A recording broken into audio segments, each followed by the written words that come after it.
السلام علیکم ورحمۃ اللہ تعالی وبرکاتہ۔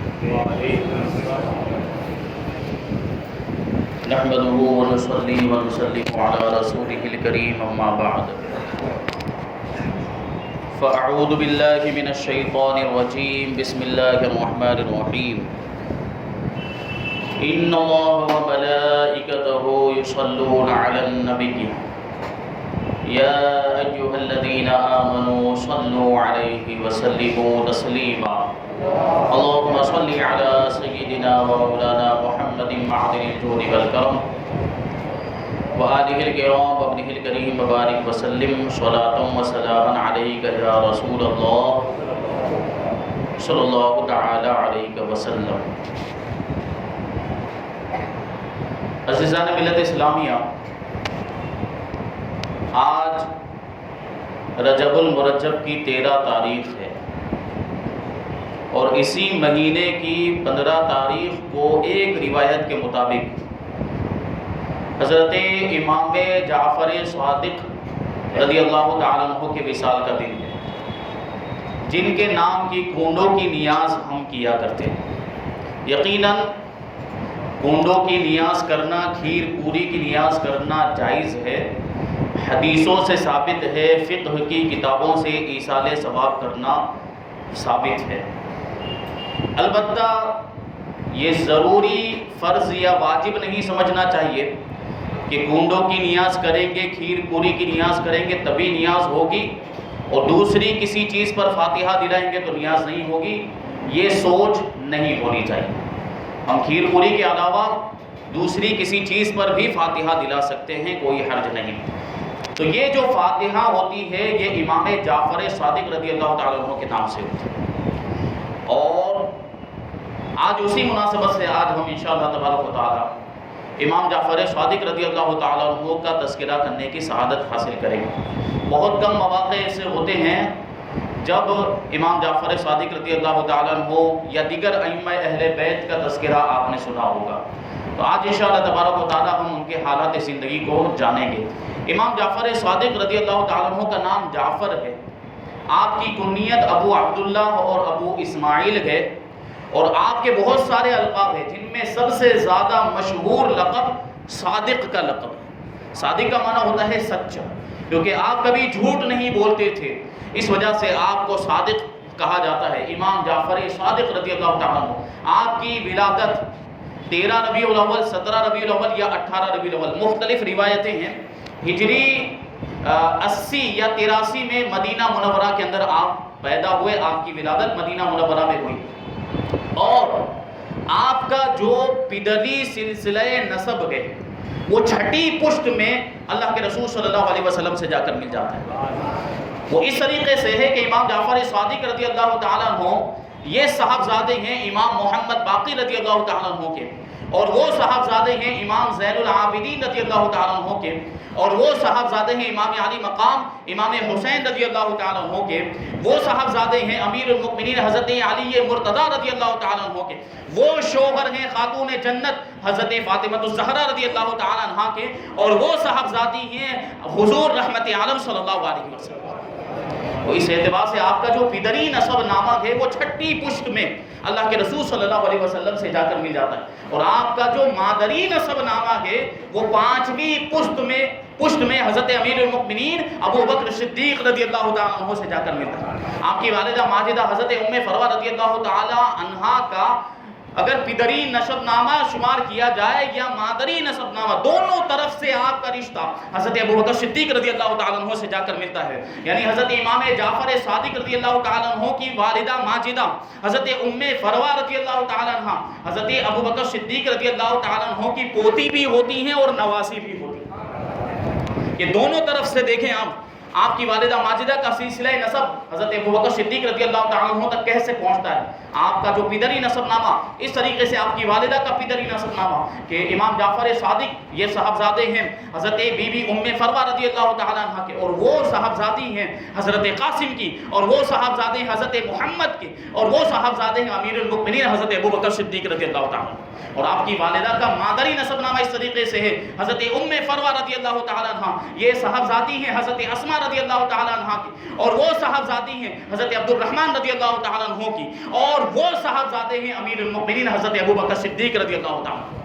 یہ رشتہ ہے حضرت امام جعفر صادق رضی اللہ تعالیٰ عنہ کا حضرت امیر المؤمنین ابو بکر صدیق رضی اللہ تعالیٰ عنہ کے ساتھ۔ اسی وجہ سے اکثر و بیشتر فرمایا کرتے تھے لقد ولدنی ابو بکر مرتین، کہ ابو بکر کے خاندان میں میری ولادت 2 مرتبہ ہوئی۔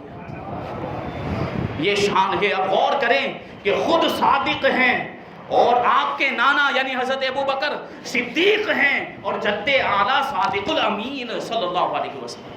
یہ شان ہے، ایسا خاندان، ایسا اعلیٰ خاندان، ایسی خاندانی شرافت اللہ تبارک و تعالیٰ نے آپ کو عطا فرمائی۔ ائمہ اہل بیت میں آپ چھٹے امام ہیں۔ پہلے امام مولا کائنات علی مرتضیٰ رضی اللہ تعالیٰ عنہ، دوسرے امام حضرت امام حسن مجتبیٰ رضی اللہ تعالیٰ عنہ، تیسرے امام حضرت امام علی مقام امام حسین رضی اللہ تعالیٰ عنہ، چوتھے امام امام زین العابدین رضی اللہ تعالیٰ عنہ، پانچویں امام امام محمد باقر رضی اللہ تعالیٰ عنہ، اور چھٹے امام ہیں امام جعفر صادق رضی اللہ تعالیٰ عنہ۔ آپ شریعت کے معلم، شریعت کے استاد اور طریقت کے امام ہیں۔ بڑے بڑے ائمہ شریعت و طریقت نے آپ کی بارگاہ میں حاضر ہو کر زانو تلمس طے کیا ہے، آپ کی شاگردی اختیار کی ہے، آپ کے تلامذہ میں اپنا نام درج کروایا۔ امام اعظم ہمارے امام جن کے مسلک کے ہم پیروکار ہیں، امام اعظم ابو حنیفہ نعمان بن ثابت رضی اللہ تعالیٰ عنہ جیسے جلیل القدر امام بھی آپ کے شاگردوں میں شامل ہیں۔ امام اعظم بھی آپ کے شاگرد، امام مالک بھی آپ کے شاگرد، امام ابن جریج بھی آپ کے شاگرد، حضرت سفیان ثوری بھی آپ کے شاگرد، حضرت سفیان ابن عیینہ بھی آپ کے شاگرد، حضرت سعید یحییٰ ابن سعید قطان جیسے محدث بھی آپ کے شاگرد ہیں، حضرت شعبہ بھی آپ کے شاگرد، حضرت ابو ایوب سختیانی جیسے بڑے بڑے محدثین اور بڑے بڑے فقہاء کرام آپ کے شاگردوں میں شامل ہیں۔ آپ کی بارگاہ میں حاضر ہو کر انہوں نے اکتساب فیض کیا۔ امام اعظم ابو حنیفہ نے 2 سال تک آپ کی بارگاہ میں رہ کر آپ سے فیض حاصل کیا، اور اس کے بعد آپ پوری زندگی ارشاد فرمایا کرتے کہ لولا السنتان لہلک النعمان، کہ اگر وہ 2 سال نہ ہوتے جو 2 سال میں نے امام جعفر صادق کی بارگاہ میں گزارے ہیں تو نعمان ہلاک ہو جاتا۔ کتنا بڑا امام یہ کہہ رہا ہے۔ آپ امام اعظم کے علم کا اندازہ لگائیں، ان کو امام اعظم کہا جاتا ہے، جن کے بارے میں حدیث میں آیا ہے جو ہے کہ شارحین فرماتے ہیں حدیث کے بارے میں کہ اگر علم سریا تک پہنچ جائے گا تو فارس کا ایک شخص وہ سریا سے بھی علم لے کر آ جائے گا، اور اس سے مراد امام اعظم ابو حنیفہ رضی اللہ عنہ کی ذات ہے۔ وہ فرما رہے ہیں کہ اگر وہ 2 سال نہ ہوتے جو میں نے امام جعفر صادق رضی اللہ تعالیٰ عنہ کی بارگاہ میں گزارے ہیں تو نعمان ہلاک ہو جاتا۔ امام اعظم کا نام نعمان ہے، نعمان بن ثابت رضی اللہ تعالیٰ عنہ کہا جاتا ہے۔ یہ شان ہے امام جعفر صادق رضی اللہ تعالیٰ عنہ کی۔ کتاب جعفر جو آپ کے علوم و اسرار کی جامع ہے، حامل ہے، یہ آپ کی تصنیف ہے امام جعفر صادق رضی اللہ تعالیٰ عنہ کی۔ علم جعفر جو ہے، علم جعفر یہ عددوں کا علم ہوتا ہے، آنکڑوں کا علم ہوتا ہے۔ عدد کے ذریعے سے حساب و کتاب لگا کر آئندہ ہونے والے واقعات کے بارے میں معلومات حاصل کی جاتی ہے، آئندہ ہونے والے واقعات کی خبر دی جاتی ہے، غیب کی خبریں بتائی جاتی ہیں، اس کو علم جعفر کہا جاتا ہے۔ اور انگلش کے اندر جو نیومرولوجی ہے وہ اس سے ملتا جلتا علم ہے، لیکن علم جعفر کا معاملہ کچھ الگ ہے۔ اور علم جعفر کے بارے میں اعلیٰ حضرت امام احمد رضا خان فاضل بریلوی رضی اللہ تعالیٰ عنہ ارشاد فرماتے ہیں کہ جعفر سے جو جواب حاصل ہوگا وہ حق ہوگا، کیونکہ یہ علم اولیاء کرام کا علم ہے، یہ اہل بیت اعظام کا علم ہے، یہ امیر المؤمنین علی مرتضیٰ رضی اللہ تعالیٰ عنہ کا علم ہے۔ اس سے معلوم ہوتا ہے کہ علم جعفر کے بانی اول حضرت علی رضی اللہ تعالیٰ عنہ ہے۔ امام جعفر صادق رضی اللہ تعالیٰ عنہ ارشاد فرماتے ہیں کہ ہمیں ما کان و ما یکون، کہ جو کچھ بھی ہو چکا ہے اور جو کچھ بھی ہونے والا ہے سب کا علم ہمیں سکھا دیا گیا۔ ہمارے دلوں پر اللہ کی طرف سے الہام ہوتا ہے، ہم فرشتوں کی باتیں سنتے ہیں، فرشتوں کو دیکھتے نہیں لیکن ان کی باتوں کو سن لیا کرتے ہیں۔ ہمارے پاس جعفر احمر ہے جس میں اللہ کے رسول صلی اللہ علیہ وسلم کے اسلحے یعنی ہتھیار ہیں۔ ہمارے پاس جعفر ابیض ہے جس میں توریت، انجیل، زبور اور قرآن مجید کے نسخے موجود ہیں۔ ہمارے پاس مصحف فاطمہ ہے جس میں قیامت تک ہونے والے واقعات اور قیامت تک ہونے والی ساری چیزوں کے نام بیان کر دیے گئے۔ ہمارے پاس کتاب جامعہ ہے جس کا طول 70 ہاتھ کے برابر ہے، کتاب جامعہ جس کی لمبائی 70 ہاتھ کے برابر ہے، جس کو اللہ کے رسول صلی اللہ علیہ وسلم نے خود لکھوایا اور حضرت علی مرتضیٰ رضی اللہ تعالیٰ عنہ نے اس کتاب کو تحریر فرمایا۔ خدا کی قسم قیامت تک لوگ اس کے محتاج رہیں گے، یہ کتاب ہے کتاب جامعہ اور کتاب جعفر. اس کی اہمیت کا اندازہ اس سے لگائیں کہ حضرت امام جعفر صادق رضی اللہ تعالیٰ عنہ کے پوتے امام علی رضا رضی اللہ تعالیٰ عنہ کو جب خلیفہ مامون رشید نے اپنا ولی عہد بنانا چاہا تو پہلے آپ نے انکار کیا، کیونکہ جو اللہ والے ہوتے ہیں وہ سیاست سے دور رہتے ہیں اور حکومت کے معاملات سے دور رہا کرتے ہیں، بادشاہوں سے بادشاہت سے دور رہا کرتے ہیں، دنیا داری سے دور رہا کرتے ہیں. تو حضرت امام علی رضا رضی اللہ تعالیٰ عنہ نے پہلے انکار کیا، لیکن اس کی طرف سے بہت زیادہ اصرار ہوا، یہاں تک کہ ڈرانے دھمکانے تک کی نوبت آ گئی. تو آپ نے مجبوری میں وہ عہدہ قبول فرما لیا. لیکن اس کے بعد آپ نے ارشاد فرمایا تھا کہ کتاب جعفر اور کتاب جامعہ کی ایک فصل تحریر فرمائی اور ارشاد فرمایا کہ الجعفر والجامعہ یدلان علی ضد ذالک، کہ کتاب جعفر اور کتاب جامعہ اس کے خلاف پر دلالت کرتی ہے. یعنی ہم ولی عہد تو بن گئے ہیں لیکن معاملہ کچھ اور ہونے والا ہے، ہم زیادہ دنوں تک اس عہدے پر فائز نہیں رہیں گے. چنانچہ ایسا ہی ہوا کہ شر پسندوں نے آپ کو انگور کے اندر زہر دے دیا اور اسی سے آپ کی شہادت ہو گئی، اور انگور اور انار کے اندر آپ کو زہر دیا گیا. اس کی پیشن گوئی بھی حضرت امام علی رضا رضی اللہ تعالیٰ عنہ نے پہلے ہی فرما دی تھی. تو یہ دیکھیں کتاب جعفر اور کتاب جامعہ جس میں آئندہ ہونے والے واقعات کو بیان کر دیا گیا. یہ کتاب تصنیف ہے امام جعفر صادق رضی اللہ تعالیٰ عنہ کی. اس سے آپ امام جعفر صادق رضی اللہ تعالیٰ عنہ کے علم کا اندازہ لگا سکتے ہیں. کتاب جامعہ جس میں قیامت تک ہونے والے واقعات کا ذکر ہے، اس کا مطلب کیا ہے کہ امام جعفر صادق رضی اللہ تعالیٰ عنہ بھی قیامت تک ہونے والے سارے واقعات کو، قیامت تک ہونے والی ساری چیزوں کے ناموں کو جانتے تھے، ان کا علم آپ کے پاس موجود تھا. یہ امام جعفر صادق رضی اللہ تعالیٰ عنہ اتنے بڑے امام اور ایسے عالم، ایسے محدث اور ایسے فقیہ، اس کے باوجود آپ کی عاجزی اور انکساری کا عالم کیا؟ سب سے بڑی فضیلت تو یہ ہے کہ آپ کا تعلق خاندان رسول صلی اللہ علیہ وسلم سے، آپ کی رگوں میں اللہ کے رسول صلی اللہ علیہ وسلم کا خون روا دوا تھا، آپ شیر خدا کے شیر تھے، لیکن اس کے باوجود انکساری دیکھیں، خاکساری کا عالم دیکھیں. ایک مرتبہ اپنے مریدوں کے درمیان تشریف فرما، اپنے غلاموں کے درمیان تشریف فرماتے ہیں، ارشاد فرماتے ہیں کہ آؤ ہم آپس میں ایک دوسرے سے وعدہ کریں، ایک دوسرے سے عہد کریں، بیعت کریں کہ کل قیامت کے دن جو نجات پا جائے گا وہ دوسروں کی سفارش کرے گا، وہ دوسروں کی شفاعت کرے گا. تو آپ کے مریدین کو تعجب ہوا، اتنے بڑے امام یہ کہہ رہے ہیں، ہم سے کہہ رہے ہیں کہ اگر ہمیں نجات مل گئی تو ہم ان کی شفاعت کریں. تو وہ جو مریدین تھے حضرت امام جعفر صادق رضی اللہ تعالیٰ عنہ کی بارگاہ میں عرض کرتے ہیں، اے رسول اللہ صلی اللہ علیہ وسلم کے شہزادے، آپ کے دادا جان تو شفیع دو عالم ہیں، دو عالم کی شفاعت فرمانے والے ہیں، آپ کو ہماری شفاعت کی کیا ضرورت ہے؟ تو حضرت امام جعفر صادق رضی اللہ تعالیٰ عنہ ارشاد فرماتے ہیں، نوٹ کرنے والا جملہ ہے کہ مجھے اپنے اعمال سے شرم آتی ہے کہ کل قیامت کے دن اپنے دادا جان کے سامنے کون سا منہ لے کر جاؤں گا. یہ امام جعفر صادق اتنے بڑے امام، ان کی انکساری کا عالم. اور ہمارا معاملہ کیا ہے؟ سراپا گناہوں میں ڈوبے ہوئے ہیں اور تھوڑے سے نیک کام کر لیتے ہیں، تھوڑی نماز پڑھ لی تو اپنے آپ کو بہت بڑا نیکوکار سمجھنے لگ جاتے ہیں اور بہت بڑا عابد و زاہد سمجھنے لگ جاتے ہیں. یہ امام جعفر صادق رضی اللہ تعالیٰ عنہ کی زندگی سے سبق حاصل کریں. اتنے بڑے امام ہونے کے باوجود ان کی انکساری اور عاجزی کا عالم یہ ہے کہ ارشاد فرماتے ہیں، مجھے اپنے اعمال سے شرم آتی ہے کہ قیامت کے دن اپنے دادا جان کی بارگاہ میں کون سا منہ لے کر حاضر ہوں. اور ہمیں بھی تو یہ غور کرنا ہے کہ قیامت کے دن ہمیں اللہ کے رسول صلی اللہ علیہ وسلم کا سامنا کرنا ہے کہ نہیں کرنا. اللہ تبارک و تعالی ہمیں نبی پاک صلی اللہ علیہ وسلم کا دنیا میں بھی دیدار نصیب فرمائے، قبر میں بھی دیدار نصیب فرمائے اور قیامت کے میدان میں بھی آپ کا ساتھ نصیب فرمائے. تو ہم کون سا منہ لے کر جائیں گے اللہ کے رسول صلی اللہ علیہ وسلم کی بارگاہ میں؟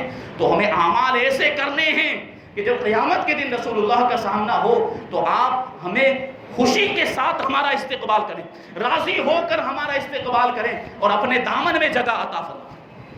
تو یہ کب ہوگا؟ جب ہم اچھے اعمال کریں گے، ایسے اعمال کریں گے جس میں اللہ کی بھی رضا ہے اور اللہ کے رسول کی بھی رضا ہے، اور ایسے اعمال سے بچیں گے جس میں اللہ کی بھی ناراضگی ہے اور رسول اللہ کی بھی ناراضگی. اللہ تبارک و تعالی امام جعفر صادق رضی اللہ تعالیٰ عنہ کے سر خود فیر ہمیں گناہوں سے بچنے اور نیکیاں کرنے کی توفیق عطا فرمائے. تو یہ مقام و مرتبہ اللہ تبارک و تعالیٰ نے امام جعفر صادق رضی اللہ تعالیٰ عنہ کو عطا فرمایا. اور آپ کے علم کا عالم یہ ہے کہ آپ نے ایک مرتبہ ارشاد فرمایا، سلونی قبل ان تفقدونی فإنه لا يحدث أحد بعدي بمثل حدیث، کہ مجھ سے جو چاہتے ہو پوچھ لو، مجھے کھو دینے سے پہلے، میری وفات سے پہلے مجھ سے جو پوچھنا چاہتے ہو پوچھ لو، جو علم حاصل کرنا چاہتے ہو علم حاصل کر لو، کیونکہ میرے بعد میری طرح تم سے حدیث کوئی بیان نہیں کرے گا. یہ بات ہے. ایسا علم اللہ تبارک و تعالیٰ نے حضرت امام جعفر صادق رضی اللہ تعالیٰ عنہ کو عطا فرمایا. اور پھر مقام و مرتبہ ایسا، تو اللہ تبارک و تعالیٰ اپنے خاص بندوں کو کرامتوں سے بھی نوازتا ہے. ان کے مقام و مرتبے کو، ان کی شرافت میں اضافہ کرنے کے لیے انہیں کرامتوں سے بھی نوازتا ہے، ان کی بزرگی میں اس طریقے سے اضافہ فرماتا ہے. خلیفہ منصور جو آپ کے زمانے میں، یہ خلیفہ منصور عباسی خلیفہ تھا، جو حکومت عباسیہ گزری ہے، بنو امیہ کے بعد عباسی حکومت آئی تھی، تو یہ اسی حکومت کا خلیفہ تھا خلیفہ منصور.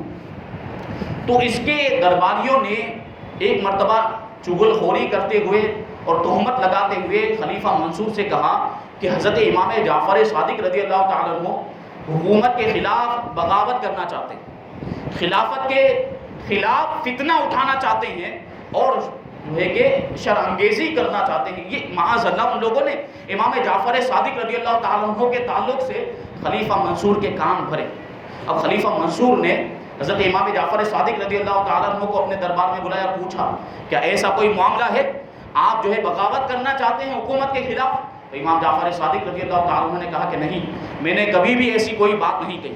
اگر آپ کو ایسی کوئی بات ملی ہے تو کسی جھوٹے سے ملی ہے، یعنی کسی جھوٹے نے جھوٹ کہا. اب خلیفہ منصور نے جس نے تہمت لگائی تھی اس کو بلایا اور اس سے قسم کھانے کو کہا کہ قسم کھا کر کہو کہ امام جعفر صادق نے ایسی کوئی بات کہی. تو اس نے قسم کھانا شروع کر دیا. اس نے یہ کلمات کہے کہ قسم اس پروردگار کی جس کے سوا کوئی معبود نہیں، جو غیب و شہادت کا جاننے والا ہے. تو امام جعفر صادق نے اسے وہیں پر روک دیا، رک جاؤ، میں جس طریقے سے کہتا ہوں اس طریقے سے تم قسم کھاؤ، میں جو الفاظ تمہیں کہوں ان الفاظ میں تم قسم کھاؤ.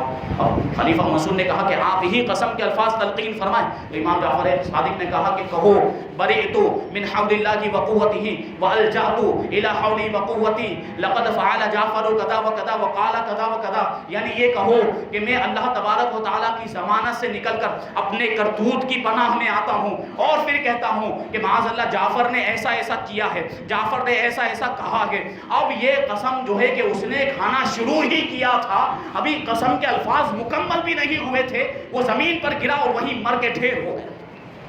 امام جعفر صادق رضی اللہ تعالیٰ عنہ جو الفاظ اس کو تلقین کیے تھے وہ الفاظ ابھی مکمل بھی نہیں ہوئے تھے، عذاب الہی اس پر نازل ہوا، وہیں مر گیا، گر کر ڈھیر ہو گیا. اب امام جعفر صادق رضی اللہ تعالیٰ عنہ کی صداقت واضح ہو گئی. تو خلیفہ منصور نے حکم دیا کہ اس جو مر گیا ہے اس مردے کو ٹانگوں کے ذریعے گھسیٹ کر مجلس سے باہر پھینک دیا جائے. اور امام جعفر صادق سے کہنے لگا کہ آپ اس بہتان سے، اس تہمت سے پاک ہیں جو اس نے آپ کے بارے میں لگائی تھی تہمت، اور جو الزام آپ پر لگایا تھا آپ اس سے بری ہیں.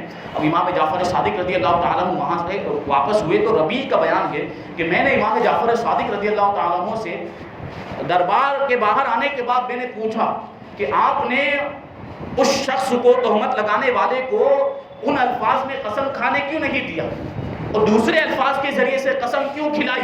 تو امام جعفر صادق رضی اللہ تعالیٰ عنہ ارشاد فرماتے ہیں کہ جب کوئی بندہ اللہ تبارک و تعالیٰ کی عظمت بیان کرتا ہے تو اس سے عذاب الہی مؤخر ہو جاتا ہے.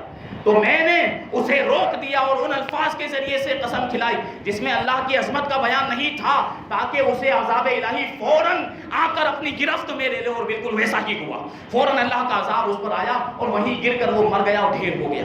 یہ امام جعفر صادق رضی اللہ تعالیٰ عنہ کو اللہ تبارک و تعالیٰ نے ایسا مقام و مرتبہ عطا فرمایا. تو آپ کی دعاؤں میں بھی اللہ تبارک و تعالیٰ نے وہ اثر رکھا تھا کہ آپ جو دعا فرماتے تھے وہ دعا قبول ہو جایا کرتی تھی. ایک مرتبہ داؤد عباسی نے آپ کے غلام کو قتل کر دیا اور اس کا سارا مال و اسباب بھی لے لیا.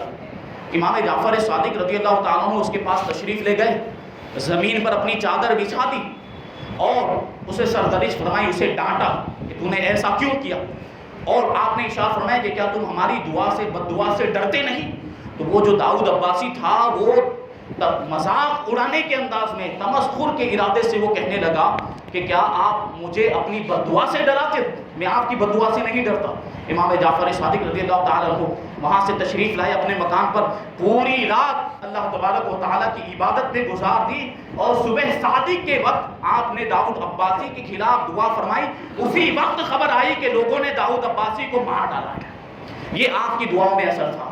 امام جعفر صادق رضی اللہ تعالیٰ عنہ کیسا مقام و مرتبہ رکھتے تھے، یہ آپ جو ہے ان کی زندگی کے واقعات سے اندازہ لگائیں۔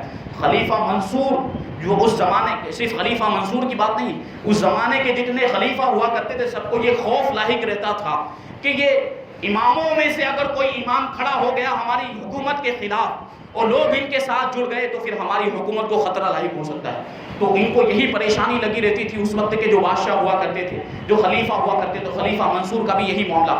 تو ایک مرتبہ خلیفہ منصور نے حکم دیا اپنے دربان کو کہ جب بھی امام جعفر صادق رضی اللہ تعالیٰ عنہ میرے دربار میں تشریف لائیں تو ان کو قتل کر دینا معذرت۔ اب ایک مرتبہ امام جعفر صادق رضی اللہ تعالیٰ عنہ خلیفہ منصور کے دربار میں تشریف لائے اور اس کے پاس آنے کے بعد بیٹھ بھی گئے، تو خلیفہ منصور کو تعجب ہوا کہ میں نے تو دربان کو کہا تھا کہ جب بھی وہ دربار میں آئے تو ان کو قتل کر دینا، ہو یہ یہاں صحیح سلامت آ کر میرے پاس قریب آ کر بیٹھ گئے۔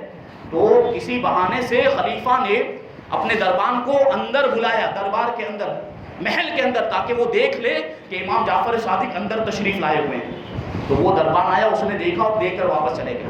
اب امام جعفر صادق رضی اللہ تعالیٰ عنہ جب خلیفہ منصور کے پاس سے واپس تشریف لے گئے تو خلیفہ منصور نے اپنے دربان کو بلایا اور اس سے کہنے لگا کہ میں نے تمہیں کیا حکم دیا تھا؟ میں نے تو تمہیں کہا تھا کہ جب بھی امام جعفر میرے دربار میں آئے تو ان کو قتل کر دینا، ان کو مار ڈالنا، اور معاملہ یہ ہے کہ وہ آ کر میرے پاس بیٹھے ہوئے، تم نے کچھ بھی نہیں کیا۔ تو وہ دربان کیا جواب دیتا ہے؟ وہ دربان کہتا ہے خدا کی قسم میں نے آپ کے پاس امام جعفر صادق کو رونق افروز دیکھا، آپ کے تخت کے قریب ان کو بیٹھا ہوا دیکھا، لیکن نہ آتے ہوئے دیکھا ہے نہ جاتے ہوئے دیکھا۔ یہ اللہ والے ہوتے ہیں، یہ ان کی کرامت تھی کہ وہیں سے دربان کے سامنے ہی سے اندر تشریف لے گئے اور اس کے سامنے ہی سے باہر تشریف لائے، لیکن آنے جانے کے باوجود، اس کے سامنے سے گزرنے کے باوجود اس کو نظر نہیں آئے۔ یہ امام جعفر صادق کا مرتبہ۔ ایسا ہی واقعہ ہے، ایک مرتبہ خلیفہ منصور نے اپنے وزیر کو حکم دیا کہ جاؤ امام جعفر صادق کو بلا کر لاؤ، میں انہیں قتل کر دوں گا۔ تو وزیر نے کہا کہ وہ سید زادے ہیں اور گوشہ نشینی اختیار کیے ہوئے ہیں، ہمیشہ اللہ کی عبادت میں مشغول رہتے ہیں، کسی کو کچھ کہتے نہیں اور حکومت سے ان کا کچھ لینا دینا نہیں ہے، تو ان کو قتل کرنا مناسب نہیں ہے۔ تو خلیفہ منصور غصے میں آ گیا، میں نے تمہیں کیا کہا، جاؤ بلا کر لاؤ۔ اب وزیر مجبور ہو کر امام جعفر صادق رضی اللہ تعالیٰ عنہ کو بلانے کے لیے روانہ ہو گیا۔ امام جعفر صادق رضی اللہ تعالیٰ عنہ کو جا کر اس نے خلیفہ منصور کا پیغام دیا۔ امام جعفر صادق تشریف لائے، دربار میں داخل ہوئے۔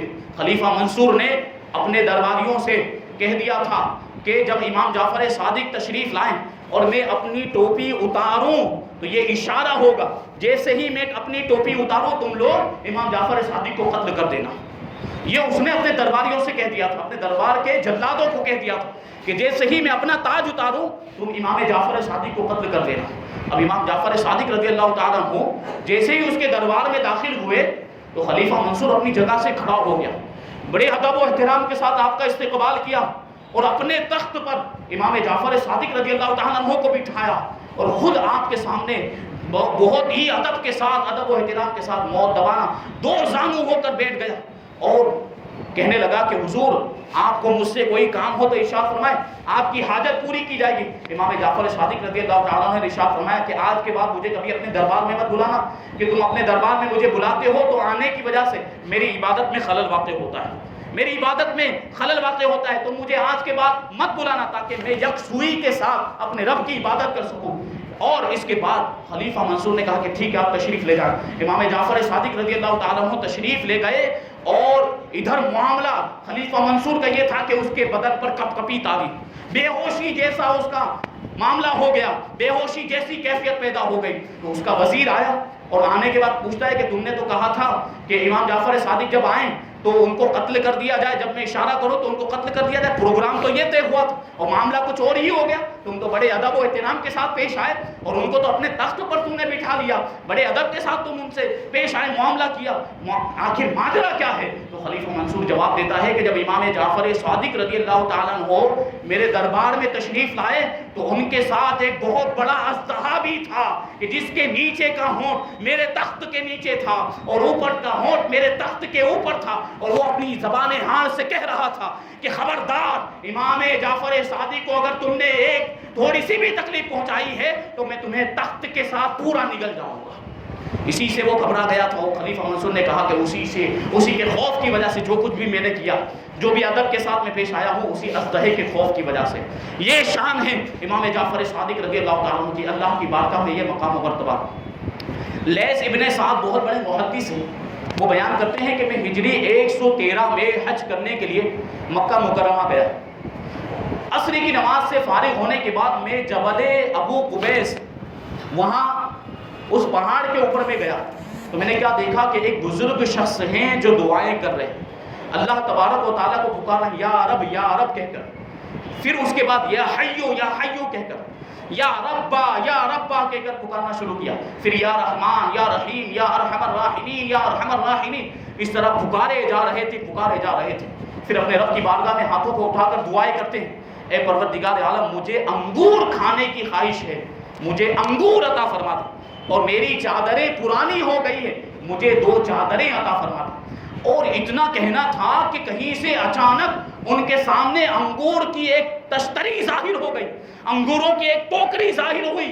میں نے وہاں انگوروں کی ایک ٹوکری کو رکھے ہوئے دیکھا، اور وہ انگوروں کا موسم نہیں تھا، نہ ہی انگور وہاں پر موجود تھے. اس کے باوجود غیب سے انگوروں کا انتظام ہو گیا. اور میں نے یہ بھی دیکھا کہ 2 انتہائی نئی صاف ستھری چادریں وہاں پر رکھی ہوئی ہیں، جیسی چادریں اس سے پہلے میں نے کبھی نہیں دیکھی تھی.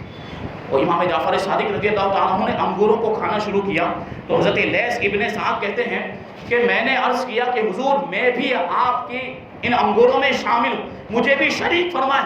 تو امام جعفر صادق نے کہا کیسے؟ تو بولے آپ جب دعا کر رہے تھے تو میں آمین آمین کہہ رہا تھا، ان انگوروں کا حقدار میں بھی ہوں. تو امام جعفر صادق رضی اللہ تعالیٰ نے کہا ٹھیک ہے تم بھی انگور کھاؤ. حضرت لیث ابن سعد کہتے ہیں کہ میں نے پیٹ بھر کر انگور کھائے.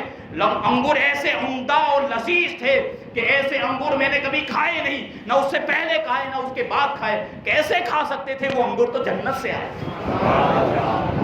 تو حضرت لیث ابن سعد کہتے ہیں میں نے پیٹ بھر کے انگور کھائے، لیکن اس کے باوجود وہ انگور اتنے کے اتنے ہی تھے، اس میں کوئی کمی نہیں. پھر وہ جو 2 چادریں آئی تھیں، جو بہت ہی عمدہ قسم کی چادریں، صاف ستھری چادریں، ان میں سے امام جعفر صادق نے ایک چادر مجھے دیتے ہوئے کہا کہ لے یہ چادر رکھو.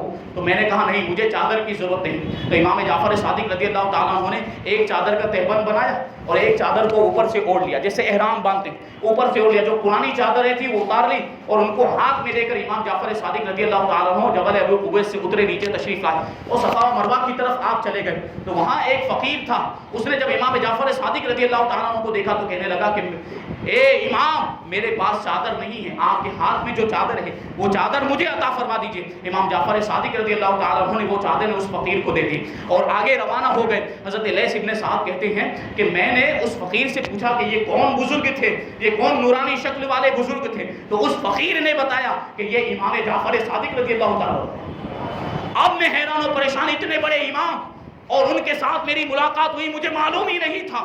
اگر مجھے معلوم ہوتا تو میں ان سے فیض حاصل کرتا. اب میں انہیں ڈھونڈنے کے لیے نکلا، میں انہیں ڈھونڈ رہا ہوں تاکہ ان سے کوئی حدیث سنوں، تاکہ ان کی بارگاہ سے فیض حاصل کروں، لیکن میری ان سے بعد میں ملاقات ہی نہ ہو سکی. یہ امام جعفر صادق رضی اللہ تعالیٰ عنہ کا مقام و مرتبہ. آپ نے اللہ کی بارگاہ سے انگور طلب کیے تو جنت سے انگور آپ کی بارگاہ میں حاصل ہو گئے. چادریں مانگی تو جنتی چادریں حاصل ہو گئی. یہ مقام و مرتبہ امام جعفر صادق رضی اللہ تعالیٰ عنہ کا. بہت سے واقعات ہیں، کتنے واقعات بیان کیے جائے، کبھی پھر انشاءاللہ موقع ملا تو پھر اور باتیں بیان کی جائیں گی. امام جعفر صادق رضی اللہ تعالیٰ عنہ کی وفات کے بارے میں بہت سی روایتیں ملتی ہیں. ایک روایت میں یہ ہے کہ شوال المکرم کے مہینے میں آپ کی وفات ہوئی ہے، اور ایک روایت یہ ہے کہ رجب کے مہینے میں آپ کی وفات ہوئی ہے. اور رجب کی جو تاریخ بیان کی جاتی ہے وہ 15 رجب المرجب بیان کی جاتی ہے امام جعفر صادق رضی اللہ تعالیٰ عنہ کی. اور ہجری 184 میں آپ کا وصال ہوا، آپ کی وفات ہوئی. 68 سال کی عمر تھی، اور ایک روایت میں آیا کہ زہر دینے کی وجہ سے آپ کی وفات ہوئی. اور مدینہ منورہ میں جنت البقیع میں آپ اپنے والد ماجد حضرت امام باقر رضی اللہ تعالیٰ عنہ اور اپنے دادا جان امام زین العابدین رضی اللہ تعالیٰ عنہ کے پہلو میں آپ دفن ہوئے. وہیں پر آپ کا مزار پاک ہے. اللہ تبارک و تعالیٰ ہم سب کو آپ کے مزار پاک کی زیارت نصیب فرمائے، بار بار مدینہ منورہ کی زیارت نصیب فرمائے، مکہ مکرمہ کی زیارت نصیب فرمائے، اور سارے اماموں کے نقش قدم پر چلتے ہوئے زندگی گزارنے کی توفیق عطا فرمائے. وما علینا الا البلاغ.